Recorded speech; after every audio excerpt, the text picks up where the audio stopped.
Bismillahirrohmanirrohim. Assalamualaikum warahmatullahi wabarakatuh. Salam sejahtera bagi kita semua. Perkenalkan, nama saya Dewi Noviarni, SH, MKN, asal kampus Institut Agama Islam An-Najwah, Kuala Tungkal.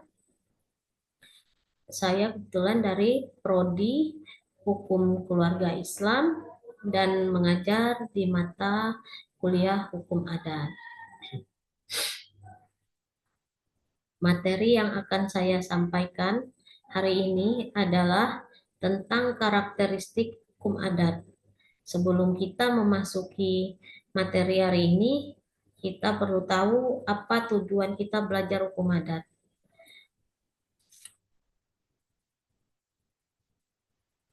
Tujuan belajar hukum adat adalah satu, untuk memahami aturan, nilai-nilai dan norma yang berlaku dalam suatu masyarakat.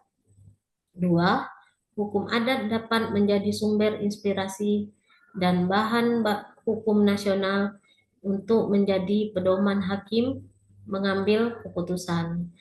Jadi hukum adat dapat menjadi sumber pedoman hakim untuk mengambil keputusan. Terus menyelesaikan masalah masyarakat dan membangun kesadaran hukum.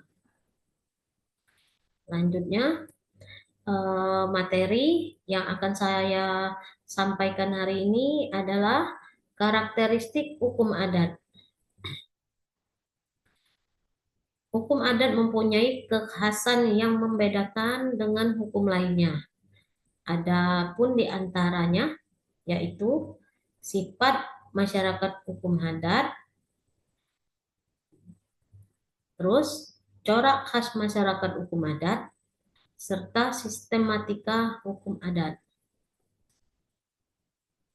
Sifat masyarakat hukum adat, menurut F.D. Holleman, ada 4 sifat umum dari masyarakat adat, yaitu magis religius, 2 komunal,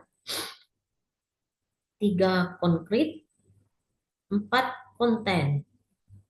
Pengertian dari 4 sifat umum ini yaitu magis religius bersifat dapat diartikan bahwa hukum adat pada dasarnya berkaitan dengan persoalan magis dan spiritualisme.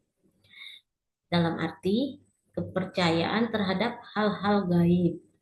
Sifat religius masyarakat hukum adat dapat terlihat dalam berbagai kegiatan. Di antaranya yaitu kegiatan seremonial seperti perkawinan dan selamatan anak, dan hubungan antara masyarakat persekutuan dengan pohon. Contohnya borong kara maka, sesajen, dan percaya kepada roh. Selanjutnya, kebersamaan komunal yang kuat. Azas komunal dalam hukum adat berarti mendahulukan kepentingan sendiri. Masyarakat hukum adat memiliki pemikiran bahwa setiap individu, anggota masyarakat, merupakan bagian integral dari masyarakat secara keseluruhan.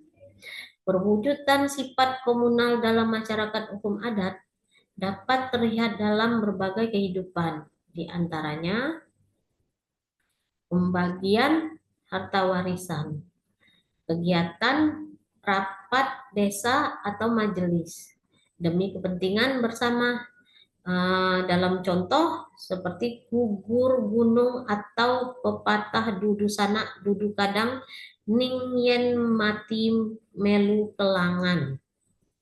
Selanjutnya, pemikiran dan penataan yang serba konkret dalam arti terang dan nyata. Sifat konkret diartikan sebagai corak masyarakat hukum adat yang serba jelas atau nyata.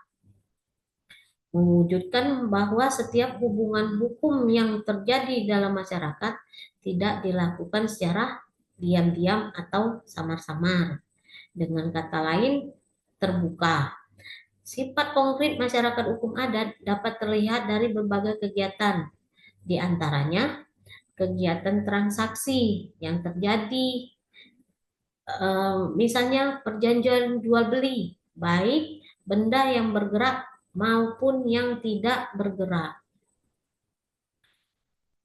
Kontan. Sifat kontan ini mengandung arti sebagai kesertamertaan. Sifat kontan memberi pengertian bahwa suatu tindakan berupa perbuatan nyata, perbuatan simbolis, atau pengucapan akan serta merta menyelesaikan tindakan hukum serentak dengan waktu manakala ia melakukan perbuatan menurut hukum adat. Sifat kontan masyarakat hukum adat dapat terlihat dan dikenal dalam berbagai kegiatan, di antaranya perjanjian sewa menyewa maupun jual beli dikenal dan contoh selanjutnya dikenal dalam hukum perkawinan dengan istilah panjer, penyancang, pangjadi, dan paningset. Selanjutnya corak khas masyarakat hukum adat. Menurut pendapat Van Dijk menyebutkan bahwa hukum adat memiliki 3 corak khas, yaitu hukum adat mengandung sifat yang sangat tradisional, hukum adat dapat berubah, dan kesanggupan hukum adat untuk menyesuaikan diri. Dalam artian hukum adat tradisional berarti bahwa hukum adat berakar dari kehendak nenek moyang yang diagungkan atau diasumsikan hukum adat merupakan bagian yang tak terlepas dari kebudayaan masyarakat Indonesia. Dalam hukum adat sifat yang tradisional mempunyai contoh di Lampung. Dalam hukum pewarisan berlaku sistem mayorat lelaki. Artinya, anak tertua menguasai harta peninggalan dengan kewajiban mengurus adik-adiknya sampai mandiri. Harta peninggalannya karena itu milik keluarga bersama itu tetap dibagi-bagi, bukan milik anak tertua, tapi tetap dibagi-bagi saat adik-adiknya sudah mandiri. Selanjutnya, hukum adat dapat berubah. Penyebab perubahan dan perkembangan hukum adat adalah adanya perubahan kondisi, tempat, dan waktu, atau munculnya ketentuan-ketentuan baru yang diputuskan lembaga-lembaga yang berwibawa. Contohnya apa? Contohnya ada di Minangkabau. Kekuasaan mamak berganti ke kekuasaan orang tua. Dari sistem matrilineal berubah ke parental. Ya, bisa juga ini perkawinan campuran antara adat, suku, daerah, bahkan agama sudah itu bisa melakukan perkawinan campuran. Tidak ada lagi harus kawin antara Minang dengan Minang atau Jawa dengan Jawa. Bahkan agama sudah membudayakannya. Itu diperbolehkan. Penyesuaian diri hukum adat. Hukum adat mempunyai sifat yang hidup dan berkembang dinamis, memiliki implikasi signifikan dari sifat dinamis, yaitu pada pola pengambilan keputusan hakim. Nah, selanjutnya sifat khusus lain hukum adat. Sifat khusus lain hukum adat ini terbagi ada beberapa sifat, yaitu hukum adat bersifat plastis, adalah hukum adat dilaksanakan dengan memperhatikan hal-hal yang bersifat tersendiri atau khusus. Yang kedua, hukum adat bersifat terbuka. Hukum adat dapat menerima sistem hukum lain jika hukum tersebut patut atau berkesesuaian, termasuk menerima hukum tertulis maupun sebaliknya. Misalnya, Contohnya yaitu prinsip muru, mertelu, atau merapat. Selanjutnya kita masuk ke corak khas masyarakat hukum adat. Sistematika hukum adat mendekati hukum Inggris yang disebut common law. Ada beberapa perbedaan antara hukum adat dan sistem hukum barat. Yang pertama, hukum adat tidak mengenal pembagian hak dalam dua golongan. Perlindungan hak ada di tangan hakim.